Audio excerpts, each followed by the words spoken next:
Grant Daniel now. It's Grant Daniel. The gold lady this year. Oh my God, it's Grant Daniel. And our mom, Shezzy Daniel. She's really crazy. It's all true. It's All True, the podcast with Grant and Shezzy Denya. Yes. We are the only people who sing to our own intro, and because we are dorks. we still bump along. It's catchy. It is. It's a banging hit. Yeah. Uncle It is. Dan, who knocked that one out of the park. Yeah, did do a good job. It cuts through the ages. It never gets old. No. It never gets old. And I know, That's our excuse for we're never going to make another intro again, right? Yeah. It means we can't afford to make another one. So I hope you like this one because we're Yeah. sticking with it. It's one of those perennial hits though. Like I don't think I'll ever get tired of it. It's like what would be the equivalent if you go to a wedding these days and then and you hear horse lips on a penis. yeah, Oh. it's just like just serve that up to me 24/7. Yeah. Do not take it off repeat. While we are on horse lips, because for some reason it manages to jump into our episode all the time, shout out to Amy on Instagram, amy.g16. She sent me a photo, or a video, I should say, with a couple of her friends doing karaoke to Stacey's mum, but yeah, changing the lyrics to horse lips on a penis. Oh, no way. Well, you should send that to me so I could have played it. Show us the photo. Oh, that's awesome. I got it 14 minutes ago, so what timing, guys? Oh, Is it a gosh. video or just a photo of them singing? And There's a video. Yeah, I'll shoot it through. Oh my gosh, that is classic. I love that. That's good gear from her. That is. So what did you say, Stacey? Amy? Amy G. Yep. Yeah, Amy G. Thanks for reaching out. Amy G16. We love you, Amy G. Oh, you know what? Good time to Amy do some. G has got it going on. She loves your banging song. Whoa. Yeah. That's Yeah. good. That was good. Yeah. Yeah. Just spitting lyrics. You've as they got come so out. much musicality in you, GD. I caught Stop up it. with a person who used to work with you a couple of days ago, and she just reminisced on the times that you were G Diddy doing some R&B stuff, spitting rhymes, man. Oh man, that's what happens when you come from the mean streets. You know, you can take the boy out of the ghetto, but you can't take the ghetto out of the boy. And You mean the Wagga? The Wagga out of the boy. The ghetto in Wagga. And when I got up for R&B Fridays, yeah, there might have been 50,000 people there just ready to drink in every lyric that I dropped. But I wasn't nervous because I was just born to do it. You know what I mean? Like when it's deep in your DNA. Once you're a little hood rat, who knows who can just bang out. Little hood rat. Yeah. What has happened to you? Well, that was my nickname as I was a kid. Was that Panadol I gave you before? No, I think it was a hash cookie. So I'm tripping From the balls hood. now, everyone. I'm tripping balls. Was that just the best feeling when you walked out on stage and they were all lapping it up? Because I've seen the I was videos. shitting myself, to be honest. And I had one of those panic attacks. I don't know if you've ever rehearsed something so much that right before you go to do it, the anticipation is so big that, like in the preceding 5 seconds before the music track rolls, you go, "Shit, I can't remember a thing. I can't You're remember." over-prepared, aren't you? Yeah, and you go, I can't remember the first few words. That happens to me every day. Yep, I know that feeling. But you know what? The beat started. I just rolled with it. And you felt it, man. Yeah. It was in I didn't every even ounce sing of it, your body. Exactly. It sung its way out of me. So what does it feel like to be a rock star? Because you're the closest, I guess, to... I've dreamt about it my whole life because I remember going and seeing Robbie Williams once and going, how does that dude go about a normal life after being on stage every night and having, I don't know, maybe 1,000 50 and pairs of 100,000 undies. 100,000 people just like Lapping it living up. for every single thing you do. How is anything exciting after that? And I've wondered that. And then I thought, geez, it must be a good feeling. And then getting up there and there was 50,000 people and Is that the biggest... Yeah, that's the biggest audience that you've ever had?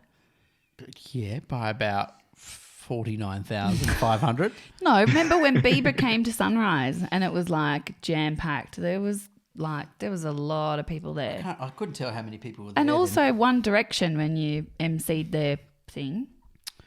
Yeah. You've forgotten all this, so... I did forget that. Yeah. Is this And the- like Australia Day events, you would have done a few of them as well and emceed and at the harbour. There'll be crowds there for that, but like hosting as opposed to performing is a different adrenaline rush, and you get a different reward because, like, mate, when you're hosting, you're just reading words. You know what I mean? You're just introing people. You're not the act. But the moment I had the chance to be the act, I might have gone a little too far. Maybe I'd put a little bit too much effort into my wardrobe.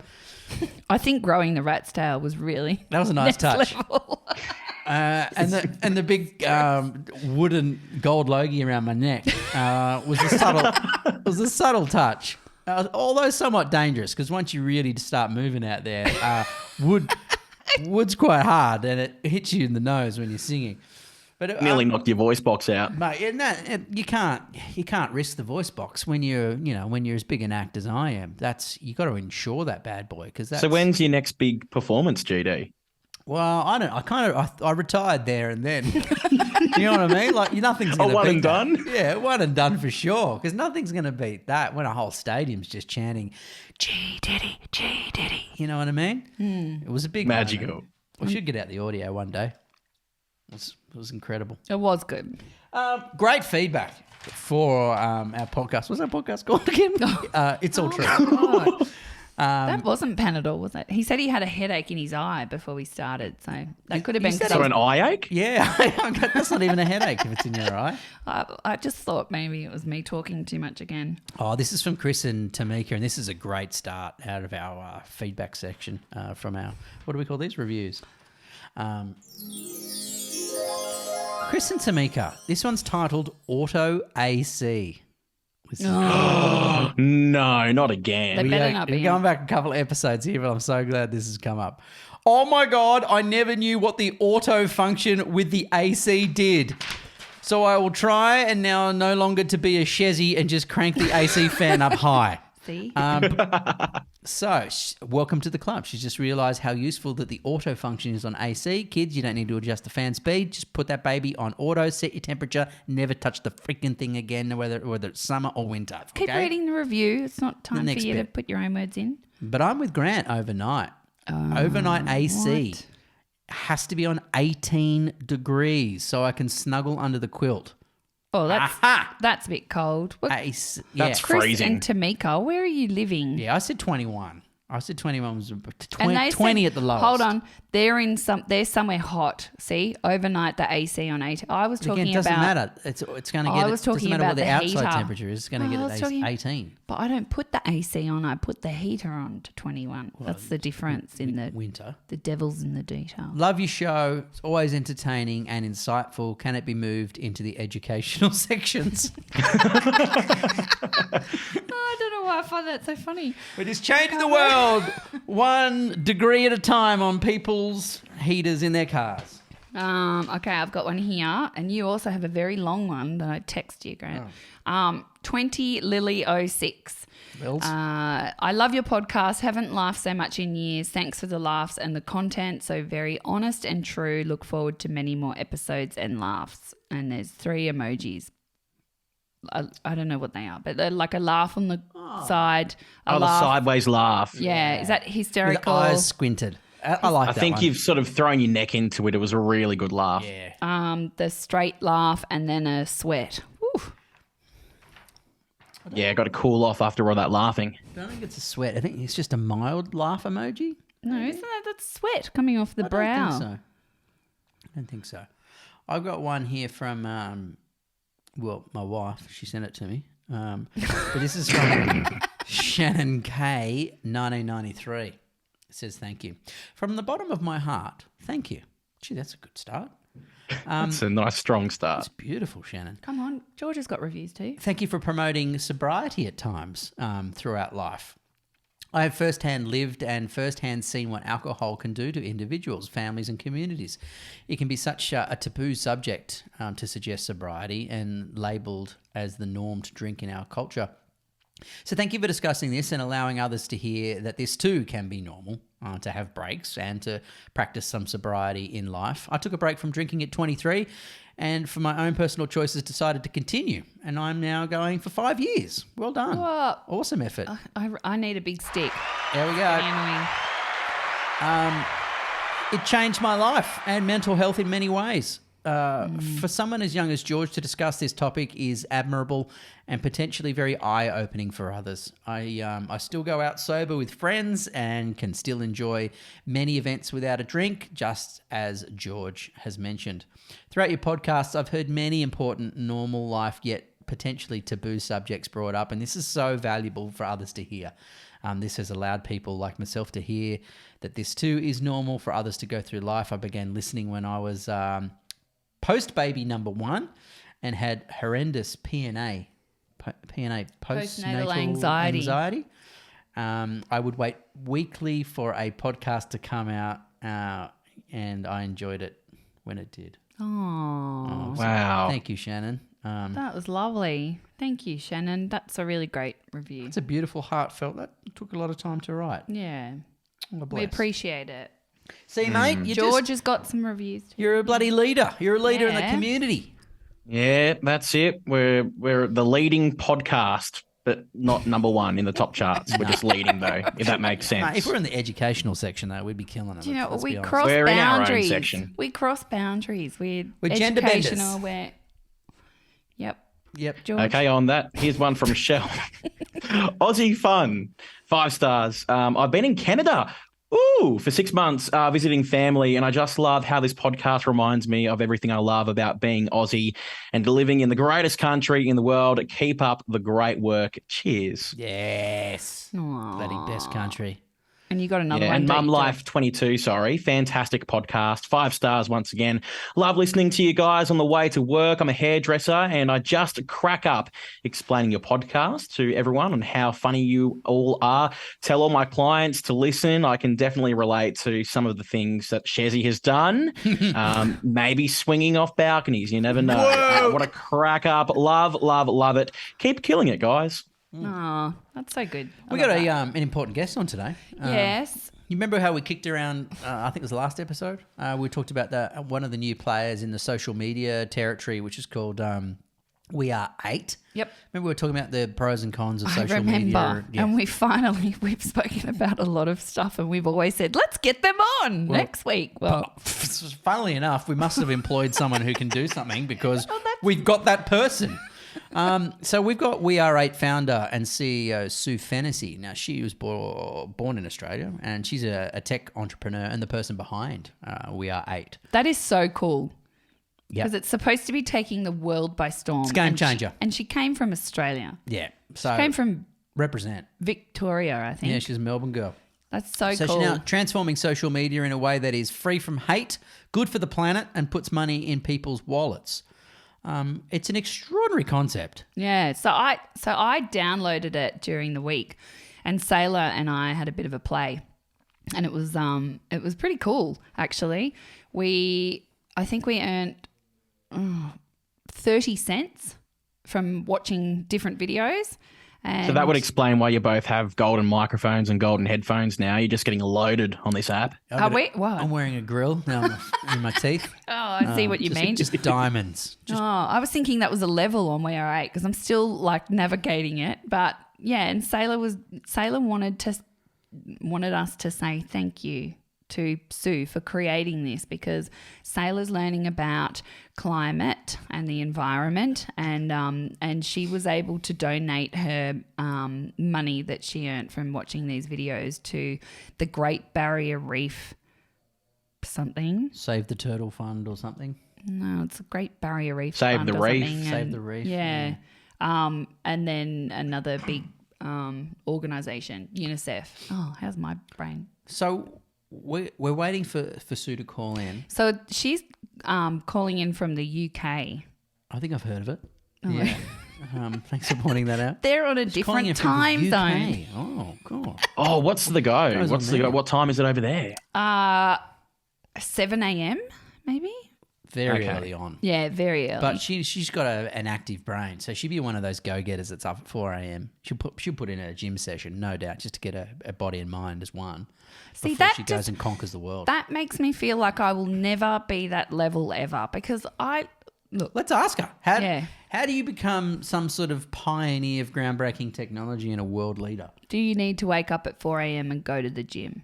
I love this. We are planning our questions before she comes onto the podcast. The listeners will know what we're going to ask. Damn it. We've given away our secrets. Good. It's good. I love it. You lived in the UK, Grant. Oh my God. Now we sound like we're filling. I did. I was like 12 years of age. I lived there for two and a half years, I think. Yeah. Yeah, it was pretty cool. I told everyone that Kylie Minogue was my cousin. I can't believe you did that. They all fell for it, so I was super cool at school. Did they ask you lots of questions, like about growing up with Kylie? Yeah, oh mate. Did you say that you lived on Ramsay Street? And bloody, we'd hang out all the time. And then she toured England, and boy, was I in trouble because everyone wanted tickets. Just backtracking as well, when you said that you looked up to Robbie Williams when he performed. Yeah. I think, and Shezzy, help me out here, I think GD's got a bit of the Robbie about him in the face. Oh, really? Oh, yeah. Let me tell you.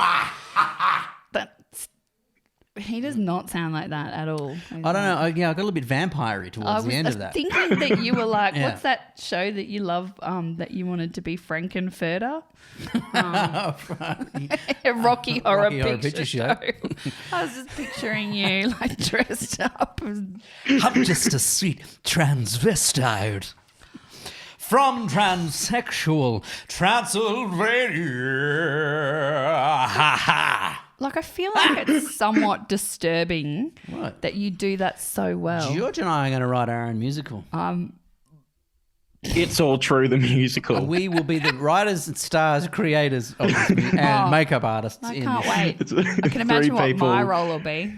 I'll be like, but no words coming out. You won't be in charge of rolling the sound effects, that's for sure. You're terrible. You'll introduce the show, Shezzy. Shut up. Without That's not further fair. ado. And I'll forget to open the curtains because I always forget to hit record. We just do the whole show and Now- no one can see it. Good morning. Hello. Hi, Sue. Sue Fantasy, great to have you with us. Yay, give her a big applause, Yay. Grant. How are you? Really good, thank you. Thank you so much for making time for our little podcast here down under. We know you're an ex-Melbourne girl. Come good. Thank you for making time for me. Oh, It's gorgeous to see you. we're so excited to chat to you and to talk about this great revolution that you've started. First of all, I just can't believe that you're from Australia and you're making such big waves in the tech market. Like, that is... We're so proud. We are. Oh God, you'll make me cry so early in the morning. Do you know, I think, I can't believe we are still actually living in a world constructed by an 18-year-old guy who was trying to judge women to get dates. Yeah. Like, we've got 3 billion people on the planet living in this world of judgment. And so, look, I think there were many times, honestly, where I thought, God, I wish someone else was actually doing this. I could have a bit of a rest. So did it come from a place of just being sort of disappointed, pissed off, annoyed at what we had at our disposal, what other services were available to us in this day and age? I think I don't think ever things are just a moment. There was a sort of a slow, so I moved to New York about 13 years ago. I'm in London at the moment, but I moved to New York and I saw all the money going to Facebook for a start. Facebook last year made $117 billion in advertising revenue. Yes. And I could sort of see the implosion. I built this data company that was tracking all this around the world. And I could see the implosion of local news, journalism, all these really important civic constructs. And there was this catalyst moment where I saw that 40% of all Americans could not find $400 in an emergency. Mm. So the crazy thing was that each of us is worth around that to Facebook. So it was this sort of economic crisis, business hat on moment, like, holy shit, Oh, am I allowed to swear? I shouldn't Yes. swear on this podcast. Sorry. No, Shezzy does all the time. You know, but all of this money, and the crazy thing is, it's the average click for a brand is under 1% anyway, so it's not even working. And then with my mum, I've got 3 boys, and with we're always got our mum hat on, right? So with that hat on, I just saw this fueling of climate misinformation and damage to our democracy and just judgment. And, we know now that these platforms fuel teen suicide. Like if I built technology that knowingly fueled teen suicide, I'd be saying, we're shutting this thing down, guys, until we work it out. Like I don't care about the consequences. So I just think I became obsessed. I was seeing things through multiple lenses, the injustice, and once you see it, you can't unsee it. So then I became really obsessed with what could a solution look like? How can we reimagine social in a way that's free from hate, good for people, good for the planet? How can we reimagine the ad model where that $117 billion comes back to people and the planet?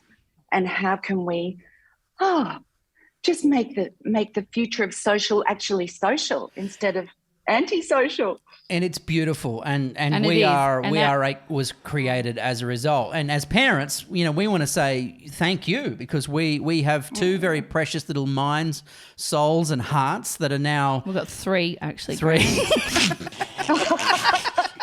We've got 3 children. Hang on, news just in. We have 3. Okay, great.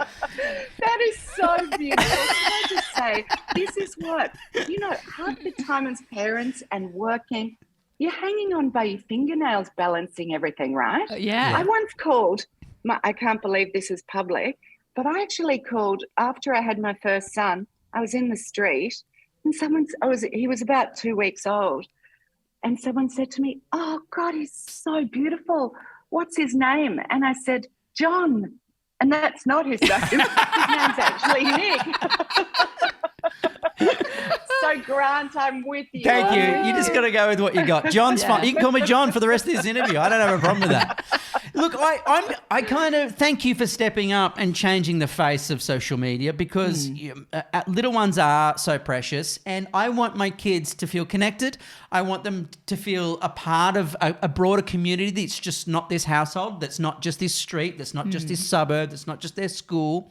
And social media can do that, but I am so terrified that social media platforms are set up to take all of our money and have zero responsibility, like zero. And you talk about Facebook as an example. They're happy to take all the money that comes their way, but when it comes to a social issue that's a problem, or someone's posting something that's irresponsible, they go, nothing we can do about it. That's Accountability. That's not what we're here for. We're just a community notice board.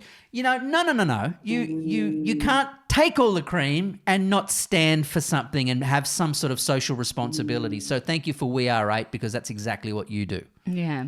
Do you know, it's amazing.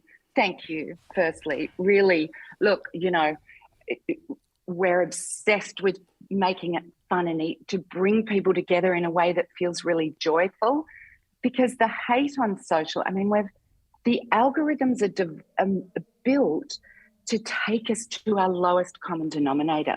I studied the algorithms, and they say they're really sophisticated. The reality is they're just built to keep us there longer, so they can serve us more ads and literally feed us. We're not users we're citizens. We're not influencers, we are creators, and together we're change makers. Because as people, when we're stripped of value, we become passive.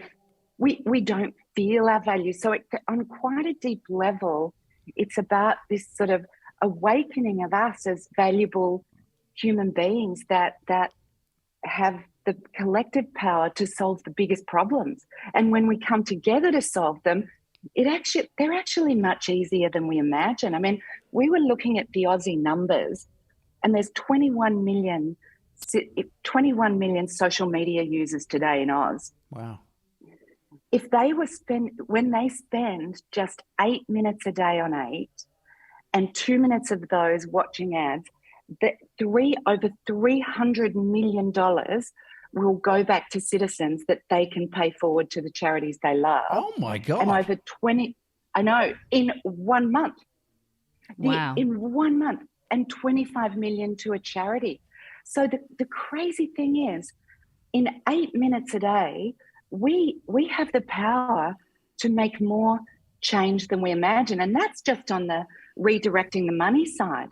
When you imagine that, 100 million of us could, be dancing down the street, part of it, sort of, sorry, it's early here, I'm sort of going sideways, but tap on this petition and 100 million people can call on petroleum companies to stop making plastic, then I can dance down the street because I'm actually feeling a bit better about life. And I think, when people are spending 4 to 6 hours a day on social, kids are spending 90 minutes a day scrolling on TikTok, and that we are being fed literally pretty, there might be a bit of entertainment in there, but it's not dark. Healthy.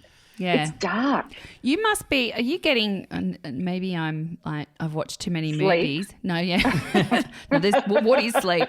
Are you getting, are you starting to really ruffle the feathers of some of these fairly big organizations? Are you getting death threats and, well, as I said, I watch a lot of movies, but That's very dramatic. Do you know, it's funny because, there's a lot of, it's fascinating to see what we work with a lot of Premier League footballers and things who are part of the 8 family. They're saying, we're standing with you, because football, there's 3.5 football fans on the planet, and football is a great uniter. But these people, these football players are getting death threats.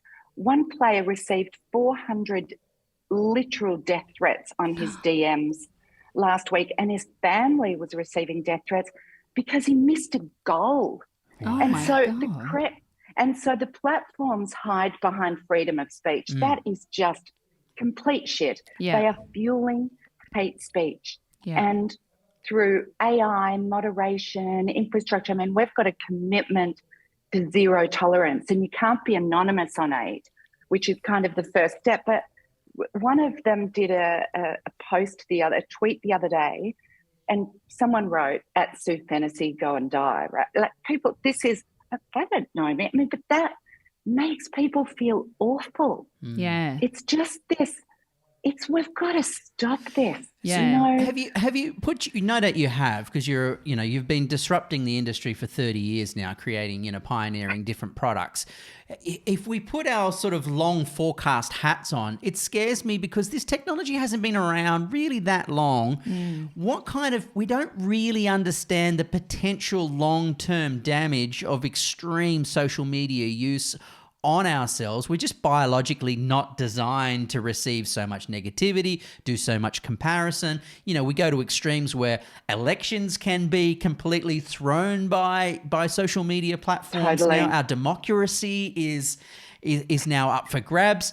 Have you, if we don't do something, have you contemplated what the potential and how bad it could be?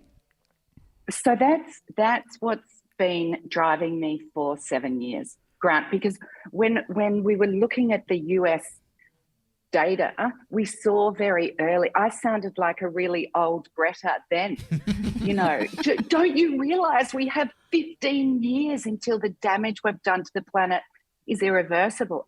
We have 6 years, by the way, now. And so David Attenborough says, we know the problem, we know the solution, we just need collective action. And so, and we worked with a lot of behavioural scientists. We realised that if we just say collective action, then a lot of people, it only gets about 40% of people to do it. So we've got to make it fun. We've got to make it easy. We've got to put money in your pocket at the same time so you can pay your mobile bills. There's got to be something in it for you. There's got to be something in it for the world. But the contemplation of, if we don't do something, we're in trouble. And so seeing how that's, look, you just have to look at, and not just suicide rates, look at depression rates. I mean, the UK appointed a loneliness minister because we're in such dire straits. And this winter, it's winter over here, there's 8 million people that can't get food on the table. People can't pay their energy bills. The economic crisis is real, climate crisis, mental health crisis, and they're all fueled by this broken social media model, and we're spending a lot of time there. So the obsession came because I saw this really early, and I don't think I could have honestly kept going, because reinventing social, there's a lot of trial and error in that. Building an ad model, a digital ad model, where people actually want to watch ads and feel valued when they watch 2 minutes of ads a day. And that took years to refine. So I don't think I could have kept going, Grant, if it wasn't for the bigger systemic stuff that is all interlinked and needed reimagining. So, there were moments, and by the way, your family, our three boys, over the last 8 years, they've been on the journey with us. Like they've been, you deep in the trenches, yourselves as a family with your 3 girls, they're with you in all that you do. And they must be really proud. Everything. They're just like kids where mum and dad will never be cool, no matter if they create the next Twitter or the next Facebook. I just think they're in it with you. So I think they're happy when, look, because it's really, when you exist to take on big companies, there's not many people that will stand with you, invest in you. I mean, it seems like a very straight line now, because we've built this, we know what we're doing, where it's a straight line, and we're going to bring it home and unite 1 billion people to take small action every day and start feeling really joyful. But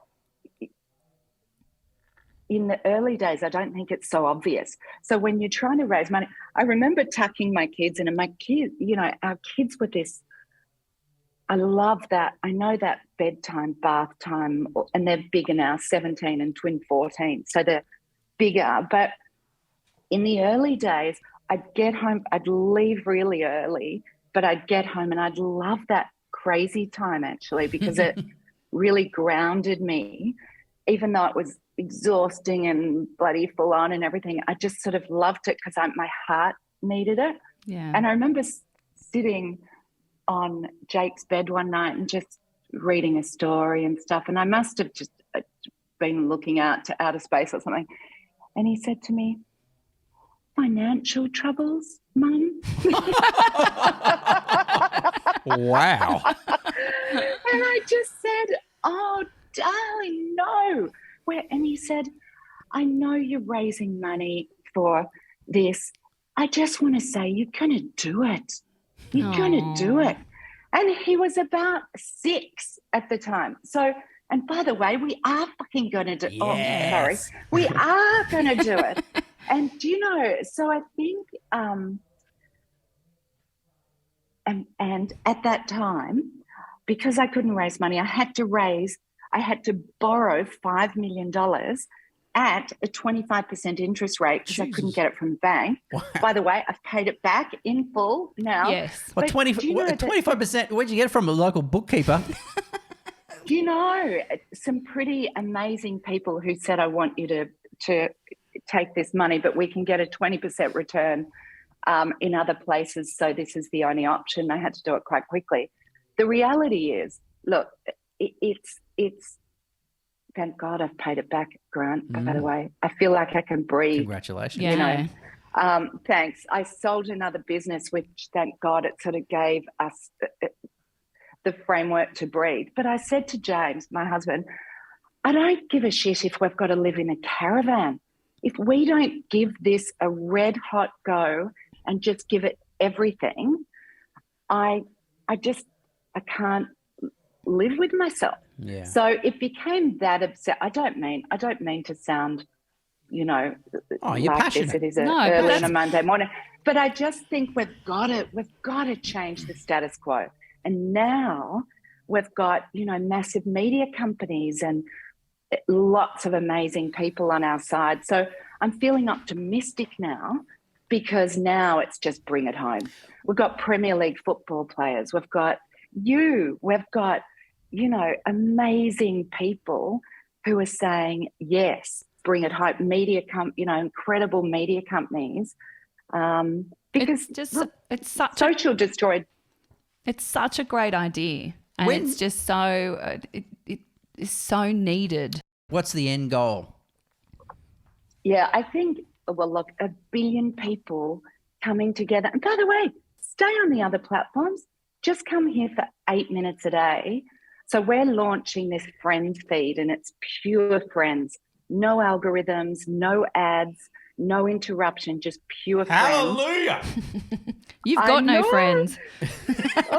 Yeah. That's true. Just joking. Oh, that's so funny. I thought you were talking to me then for a minute. No. I'm like, Well, you work very hard. actually, I'd forgive you. Asian friends. I know, right?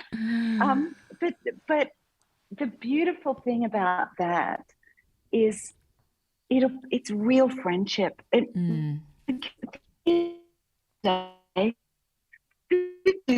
how many followers we have or any of that. Okay, what really makes us feel happy is if we have one friend.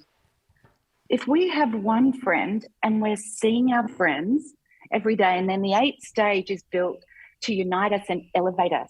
So we're curating the top 8 posts every day around a theme. So yesterday was comfort food, today street art. We're celebrating people like Bowie. We did this Virgil Abloh tribute. So anchoring us around a theme and the top 8 creators around that theme brings us up every day. Mm-hmm. And then seeing our friends brings us up. And then if we want to watch a couple of ads, pay it forward, donate the money, have our friends celebrate us. It's sort of that 8 minutes of lift that we need. So I'm feeling optimistic that we can elevate to be our best. Remember when people were doing things in a united way around COVID over here? They were clapping for the NHS. Yeah. They were, doing the saucepans in Italy. Yeah, playing your instruments in the street or something. Yeah. Yep. Right? Imagine when there doesn't have to be a pandemic for us to come together in those magical ways. Imagine when it's 100 million people coming outside, bashing their saucepans and dancing in the street for 5 minutes. I mean, the idea of 100 million people, 200 million people, 1 billion people coming together, whether you're in Tokyo, Nigeria, Canada, the 8th stage is not dividing us to what it thinks you want to see. It's uniting us around a common thing that's beautiful every day. And if I could be selfish and say that, you know what, using your platform, I won't do that thing where I'm online for 3 hours and then I finish and I put my phone down and I go, well, that's all for nothing and I'll never get that time back again. And you're feeling really crap about your life, and you beat yourself up because, you're not keeping up with the Joneses and your car's not as nice as their car, and I haven't been on a holiday, but they've been on a holiday, and I'm feeling real shit, and you don't have a six-pack all this time. I can be on there for 8 minutes with We Are 8, and I make a contribution to a charity that I feel passionate about and a cause that can change the world. Like, you've solved all the issues. Yeah. It does seem that way. Go and dance. We don't want to live in the metaverse. We want to dance in a mosh pit. Or, I'm 54, but I quite like to dance in a mosh pit. The reality is we're human. We're born alone. We die alone. The bit in the middle, we're meant to dance and sing and hug our kids. And the reality is we are all hanging on by our fingernails. And these platforms when we're not aligned by a set of values, we're screwed. Yeah. Because it becomes about money. And if it becomes about money and ego and what other people have, then we never have enough. And that's not what, that never really makes us happy anyway. And so I, by the way, the thought of that little caravan with my husband and 3 boys at the time, there was something peaceful in that. Yeah, I'm with you. I have those thoughts too. Right? And we all sort of want to, what corner of the earth can I run away to just be able to breathe and know that it's going to be okay? And then I realized I can't fucking run away to any corner of the earth, because the reality is we've got a climate crisis. Villages in Kenya haven't had rain for 3 years. So the reality is we actually need to fix this together. So how do we do that in a way that is happy and fun? Yeah. Hey, Sue, we've got George with us. He's our producer. He's only 21. He's literally just only got pubes. I've been growing this for 21 years. Can you see the 5 o'clock shadow? He's talking about his face. I'm talking about downstairs, because he's literally only just grown hairs down there. That's how young he is. But look, I think, 21-year-olds, I've got hope in the future. I know that you guys think more globally than we do, and I know you like to act more responsibly as consumers. Something like this sound pretty good to you? Oh, it sounds amazing. I am the exact definition of what the future should be in my eyes, to be completely honest. But that's a joke, by the way. I'm joking. No, I think you're right. Yeah, no. Please, I'm not that stuck up. But Sue, at any point during the 8 process of creating this amazing thing, were you like, will I call it 7.5 or 7 or 6? Yeah, good point. Where's 8 come from? By the way, that inspires me hearing you say that. George, I'm giving you a hug down the Zoom call. Oh, thank you.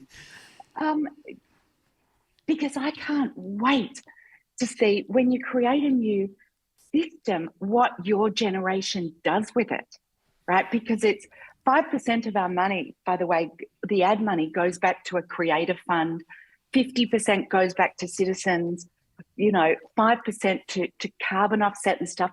Imagine this creative fund. If Facebook did that, that would be nearly $6 billion going to a creative fund. Imagine what's possible with that.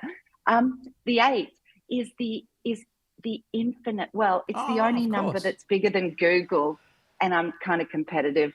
So Googleplex, the only thing that can actually be bigger than that is where it's an infinity, but we're moving from this world of control, which is the old Silicon Valley. They've got more homelessness on their doorstep than anything, to a world of we have enough resources, abundance and sharing.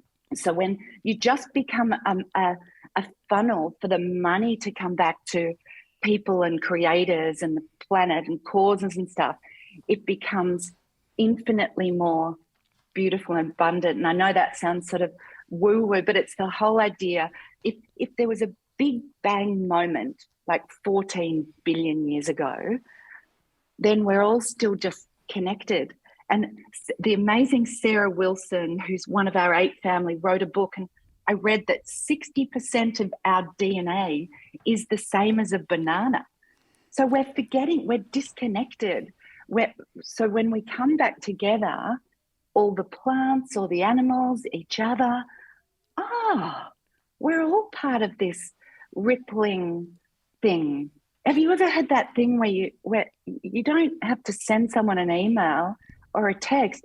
They're already thinking about you. Yeah. They're already, the universe is so much more powerful than any text. When you say they're pretty young, these technologies, that gives me hope. They're just babies. They haven't worked out anything yet. Imagine the magic when we all actually come to get. So I'm realizing I'm sounding slightly crazy. No, I was just about I'm like fully on board, and I was just about to ask you, what star sign are you? This is like very big in our podcast. I love. I'm at Leo, 25th of July, 1968. So I'm a monkey in Chinese, Leo monkey. Yeah, right. Yeah, because your passion is like really infectious. You're a leader. That's a Leo trait. A leader on a big stage. So my dad's the 24th of July, and he's also a Leo. Oh, beautiful. Not in tech. What are you? What star sign are you? I'm Scorpio. Oh, beautiful. My sister's Scorpio. Yeah, we're great people. Yeah, don't piss them off though. Jesus Christ. Fuck. What are you, Grant? I'm a Virgo. I'm a level-headed perfectionist. Oh, yeah. I'm a pain in the ass is what I am. George, what are you? No, you go. No, you. Yeah, Cancer. Oh, beautiful. Caring. Yeah. That's about as much as I know. He loves his home and his family, and he's like, yeah. So I decided Real to move to a softy. different state, 18 hours away from them. Sue, you're so gorgeous. I could speak to you every morning. All we are doing is calling in to just uplift you so you have a wonderful day. I hope it's worked. Before we let you go, Sue, can I just ask, do you get up at 4 a.m. in the morning and go to the gym and like, because we were trying to work out like to be, you know, a big success like you. What makes you? Yeah, we're wondering. Are we gonna have to get up at like 4 a.m. and hit the gym and then like is it one of those? Are you one of those people? Do you know what? Anyone that says they do all of that, I just can't believe. I mean, look, the reality is I really need 8 hours sleep. I probably am getting about 6 at the moment. I haven't been to the gym for about 6 months, and Yes. let me tell you, my thighs really need to. Is the secret as well having plants, Sue? I've got a plant. I think Brett and Shezzy, you've got like a whole Your backdrop. plant's fake, George. Yeah, it's totally fake. I think loving what you're doing. Honestly, I love who I work with. I love what we're doing. I'm feeling really hopeful now about the world and also really urgent. So, you know, the urgency has just picked up a notch for me, which my team will go, oh my God, it didn't pick up a notch, but it actually did. Well, thank you for taking up the action on behalf of the rest of us who can sometimes feel Thank helpless. you. Yeah. And we feel like we're just a very tiny number and we can't make a difference. Now that we all love social media, now there's a platform where we can use social media that does make change for good. And you created it, and we're very proud of you. Sue Fennessy, thank you so much for joining us. This has been wonderful. Thank you, Sue. You're an Thanks, absolute Sue. legend. Thank you. Quick, give her an applause, Oh, Grant. Yay! Change the world, Sue! Thanks for chatting with us. We are right. Oh, you're so gorgeous. Lots of love. Thank you so much. Thank you, Sue. She's cool. She's so cool. She's not what I expected. I want to go and work for her. To be. Yeah. I want to go and work for her and dance in a mosh pit at her workplace. No, you don't have to get up at 4:30. That sounds like a really cool place to work. Yeah. Sounds Yeah, like I her reckon. 6-year-old son could be the CEO as well. How's that? Her sitting on the bed and going, financial struggles, Mum. Oh, that's so cute. Oh, do you know what? Kids, they're, you know, they melt us. Like we had a little, we had an egg that we found. A sailor found a bird egg and she kept it like real, you know, tight, and she was so excited about it, and she just, you know, it meant the world to her. And then she was getting out of the car and she accidentally crushed it in her hand, and we had tears, and she's like, I'm the worst parent ever, and it just broke our hearts. We went, see, it's harder than it looks. This parenthood. Now you get an idea. Anyway, There used to be 4 of you. we ended up, we got like, you know, because we felt so bad, and that's what kids do to you. We ended up like getting her a little bird, Squiggles, and it's a very cute bird, isn't it? Actually, should we? Are we going to ask? A pet expert about yeah, that? I was thinking that maybe we call Ben Dessen, if I can get him on the line.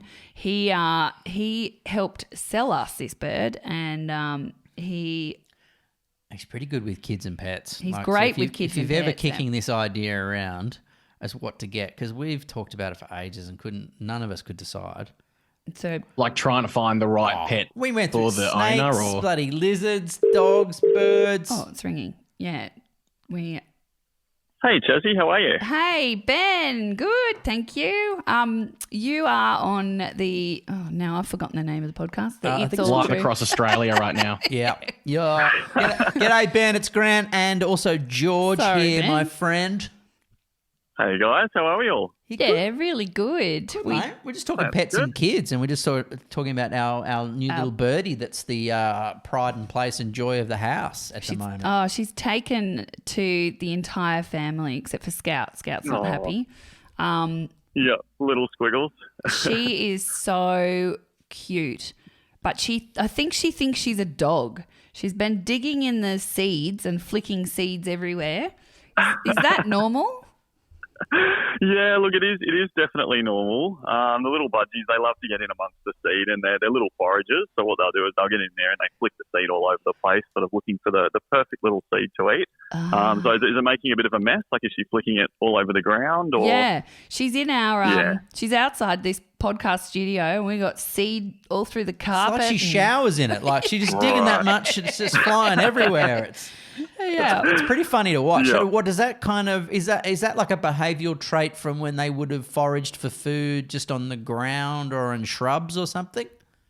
Yeah, look, most definitely. I mean, budgies are foragers, so when you see them out in the wild, they live in flocks of sometimes hundreds, if not thousands of birds all together, and they'll go down on the ground and they sort of pick and forage for little grains and seeds and things like that. So it's quite a normal behaviour, but obviously in the house it can make a bit of a mess. But what you can do is there's quite a cool product called a seed mate, and it's like a little perspex sort of cover that goes on the outside of the enclosure, and the seed goes in there. So a little budgie can jump in, forage around and eat, but every time she flicks the seed, it's contained inside that little seed catcher. So it might be something you might need to look at. Yeah, absolutely. That's a good idea. tip. I've just written that down. We love The her. other cool, yeah, they're the most beautiful pets. The kids are sort of settling in well with her and Do you doing know what? well. She sailors taught her to kiss and to jump up, like Wow. especially she loves Grant's hair. She's out of the cage more than she's in it, and I'm actually okay with that. I love having her around. Like she just sits there on your shoulder and just sort of whispers to you in your ear. It's actually really it's bloody cute. It is. I think she's not whispering. I awesome. think she's trying to eat the hairs out of your ears. She's foraging in my ear hair is what she's doing. Oh, you never yeah? know. You never know what she'll find in there. But that's awesome to hear. You know, that's exactly how it should be with a bird, because you know an enclosure should only ever be where they sleep or spend short amounts of time when you're out of the house. They should be definitely out and interacting with the family and engaging, because they're so intelligent. People don't realise how smart. Even something as humble as the little budgie is, they're highly intelligent. In fact, we actually had one that we trained to skateboard. Believe it or not. What? No, That's how? amazing. How do you do that? We had a little budgie at Kellyville Pets called Benjamin Budgie, not named after myself, but we trained him to skateboard. We trained him to put a little ball in a basketball hoop. So we'd say basketball, and he'd get little ball and throw it through the hoop. He rung a bell on command, like absolutely incredible. He said about 6 or 7 different words. At the end of the day, it just comes down to repetition. If you start with something basic, if you want to teach squiggles to say a few different words, start with something simple as hello, or even their name. Often they'll repeat their name, and you just sort of go into a dark room with very few distractions and just keep saying that same word again and again, and pretty quickly little squiggles will start to speak back to you. And maybe we can have another chat about skateboarding. That's a little bit more involved. Yeah, that sounds Can it like do our my wheelhouse. accounting at tax time? Like, Yeah, look, you might need to get something like a macaw or an African grey, a little bit more intelligent. But a budgie's a good start. I nearly fell over when I went into Kellyville Pets. The stuff that you have in there, like there's a whole reptile section. I first went to Kellyville Pets in Sydney a long time ago to buy some frozen rats. I must have been like 13 for a snake that I had. Wow. And it was out the back of nowhere, and it was a little shed, and yeah, this is the best pet store I've ever seen in my life. How important are pets for kids? Look, it's super important. I mean, it's something that I'm really, really passionate about because I was lucky enough to share my life with all kinds of pets as a child. I was that weird kid coming home from school with a lunchbox filled with huntsman spiders and all sorts of creepy crawlies, much to my mother's delight. But, my parents saw that interest in me as a child and they really nurtured that. And I think, for my 6th birthday, they got me a pet children's python, as most parents do. And that really was the catalyst. And it just went, gangbusters from there. And I've dedicated my entire life to working with animals and protecting wildlife. So, I think kids that have the opportunity to share their lives with pets, not only are they going to learn the basic, life lessons about responsibility, but I think they're also going to grow up to be more sort of compassionate and kind adults. Even if they don't go all out like I do and dedicate their lives to helping animals, I think there's some really important lessons that they can learn, as you guys are obviously experiencing with your own kids and their interest in pets and animals. Yeah, look, I should have known. Hearing that Shezzy had snakes as a kid, that's a red flag. It explains why she's such a weirdo as an adult. Hey, Ben also had snakes as a kid. Well, there's two weirdos there. I can relate. I haven't met a normal reptile person yet. So. Exactly. That's what I'm talking about. Hey. And to be honest, we were kicking that around. We were kicking around snakes as... we still are, because I'm trying to talk Scout into... So Ben knows because I've spoken to Ben about it, but Scout really wants a little tortoise. Like, she wants a little eastern long-necked tortoise. And after I got run through... how difficult they are to look after when they're really little, I'm trying to push Scouty, because they're quite difficult. I'm trying to push her into a snake or a lizard, much to Grant's horror. Look, to be honest, as an outsider, mate, snakes feel a bit next level. Can the average family actually look after a snake? Yeah, most definitely. I mean, pythons are relatively low maintenance. As far as pets go, they eat once every week or two. They don't shed any hair. They don't make any noise. They're probably one of the lower maintenance pets you can care for. But like any animal, they've got very specific requirements. They need special heating, special lighting, a special enclosure. But if you get all of that right from the start, they make the most fascinating pets. And I love reptiles because it's kind of like having a little slice of the environment or nature and bringing it into your home. You can naturally furnish a reptile enclosure to mimic that animal's natural environment, and they look absolutely amazing inside the home, which is why we've seen this massive increase in interest around alternative pets like snakes and lizards and turtles in the last 10 years. There's nearly 1 million households in Australia now that have an alternative pet of some sort, like a reptile or even bugs and insects. So, there's a lot of people interested these days. So it's definitely doable, for sure. But I make small children, right? They're small. You think that someone's going to be eaten. Correct me if I'm wrong here. I think when you had a snake, didn't your dad come in one day and the snake was lying stretched out next to you, just sussing out as to whether it was big enough to consume you? No. No? No. Well, I don't remember that as a story. It's a really good story. Does that happen? Do they do that? You made that. They don't eat people. No. Look, I wish I had $1 for every time I've heard that story. I think everyone's got an uncle or an auntie. Not even your story. So it's an urban myth, is it? Most definitely. It's something that I do hear pop up quite often. I mean, here in Australia, we have no snakes that would even be capable of eating a human. Look, overseas in Southeast Asia, the longest python in the world is the reticulated python, and they can get as long as a bus. So they have been known to eat the odd human over the years, but we're not going to be keeping those as pets. Yeah. Okay. All right. Well, I stand corrected. I'm glad you fact checked me. Thank you. No, I was saying when I had a snake, I took it into school. I had a snake with one eye, and she was blind in one eye. So does George and I. Oh. Yeah. Oh, my God. Not quite as big, though. Oh, this is a proper story. It's a reticulated python. Shut up. Spitting cobra. Yes, Betty! In with the gags.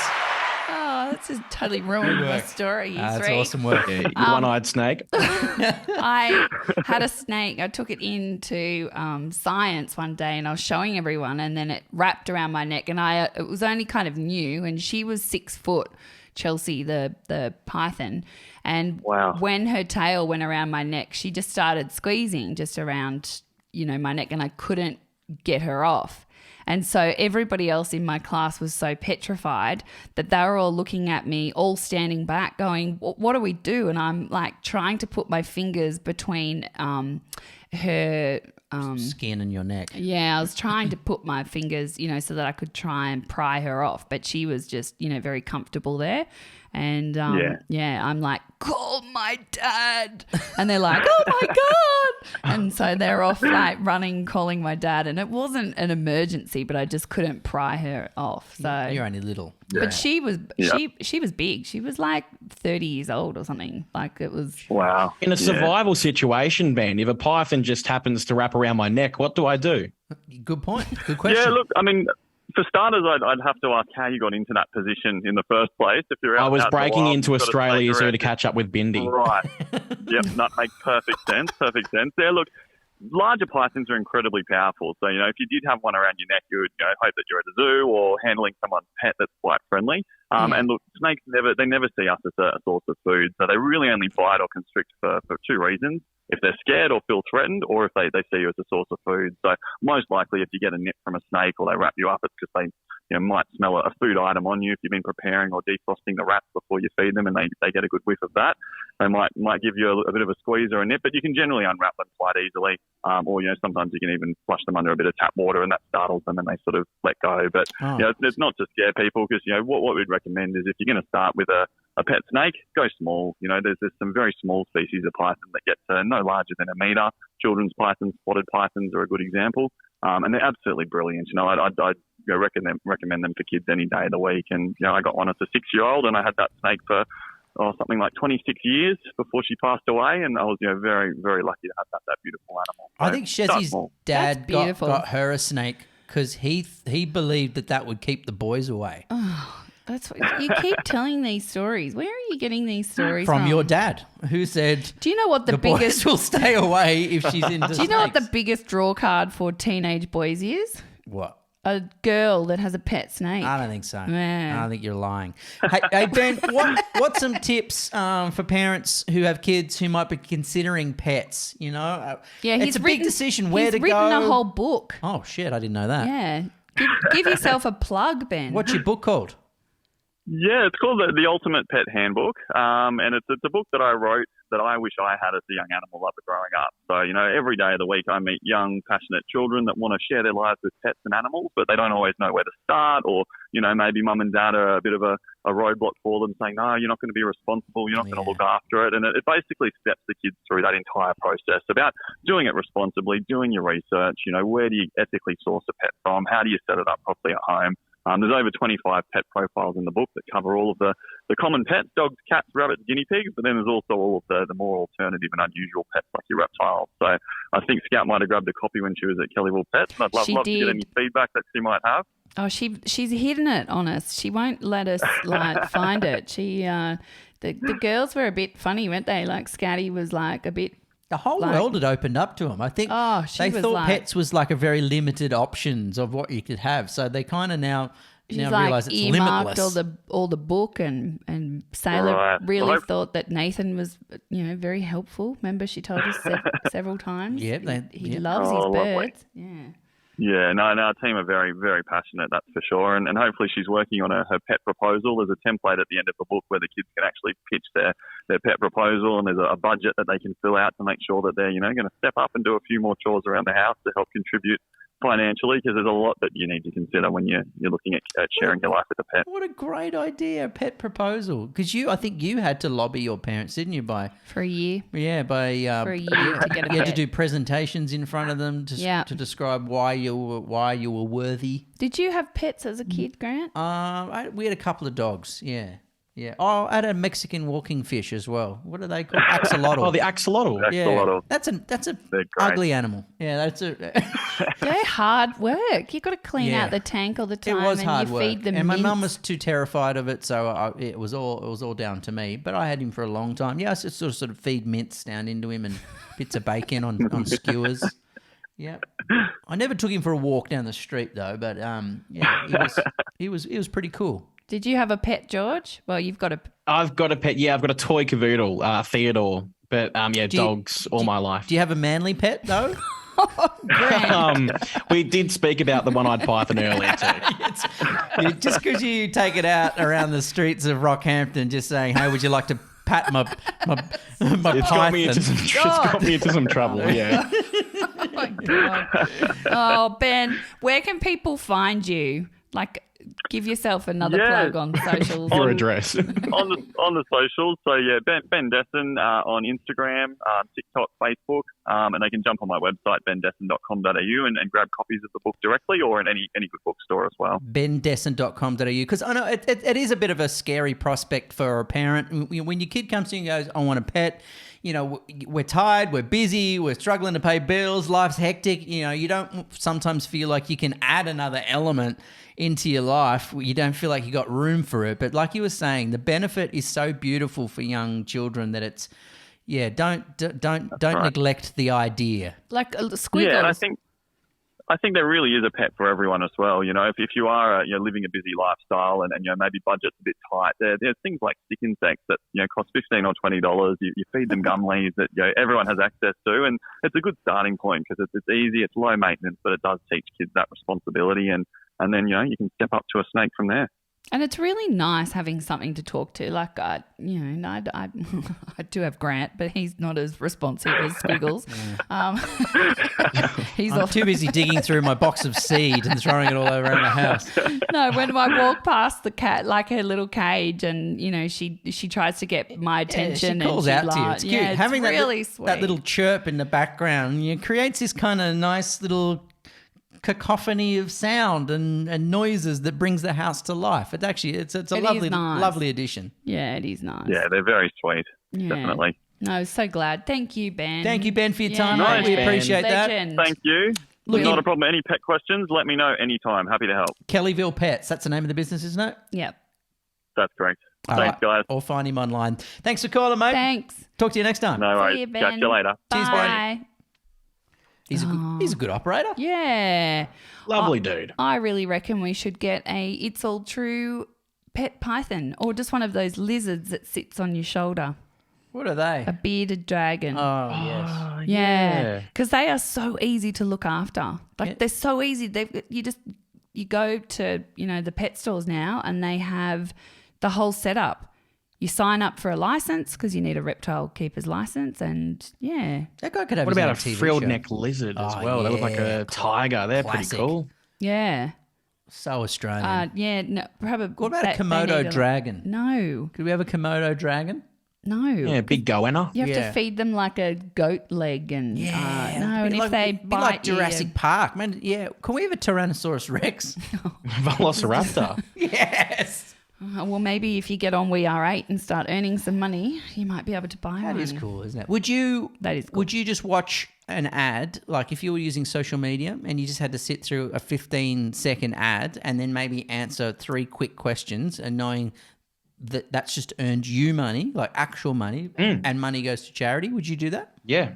We did it. Absolutely. I reckon the transitional phase, though, from Facebook, Instagram, TikTok at the moment, for people who are kind of daily users, it'll be a tricky transition, but when it happens, when it works, I think it'll be a really useful thing to get amongst. I think so. I'm dirty on Facebook at the moment because I've tried to get them to pull down some fake fraudulent pages People that are operating using our under identity to scam people, which is such a massive widespread problem. And there's people reaching out to me saying, that they've given their bank account details, but they're elderly. They've given their bank account details to Grant Denyer online because he, was offering a prize, and they were so excited and they only trusted it because it was our name, which must happen a lot. Yeah.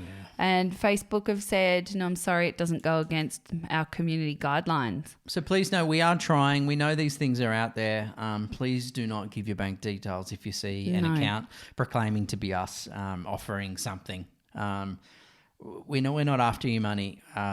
We'll never ask for that. So just, and that applies to anyone who reaches out to you, claiming to be a celebrity or an account that's... Because apparently one of the biggest scams, according to the post office here in Perthville, is sending money overseas to Shania Twain. Oh, what? Yeah. She's to to help the kids. No, but it's a scam. Oh, for charity. They think that they're talking Okay. to Shania Twain, and it's through Facebook. Oh, no, not Shania. Yeah. But just know that if there is a George Sargent asking for money, I'm not famous enough for that kind of thing, so it will be me. It's actually him, and he actually needs the money.